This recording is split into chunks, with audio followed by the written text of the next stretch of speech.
My people, Soludo mean kwuru ndị Anambra.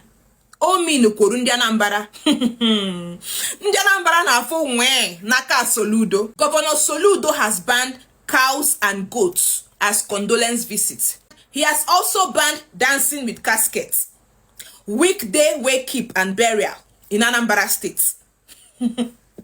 No more sharing of souvenirs at funerals. No more. He has also banned Papu Zonna has also banned posters, billboard of a deceased person around the states. You cannot do posters or billboard of a deceased person again in Anambra State. Yeah, no blocking of roads again. He has banned blocking of roads. Papu Zonna mean London Anambra. Ogutabioko, nya biju mass and service of song ends by 9 p.m. No more wake keeping, no more idabani in Anambra State. Funeral activities must not pass 1 day. Must not pass 1 day. And corpses must not stay in the mortuary for more than 1 month. Papu Zonna mean Ndi Anambra State.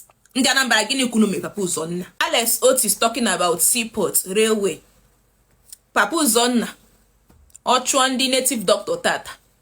Ochuandi pastor tomorrow. Papu Zonna imerigigini. But anyway, when you look at the bright side, some of these laws is going to stop peer pressure. Too much of spending of money na nakwozu, it will end. It's going to end. So basically, this law is actually okay if you look at it at the bright side.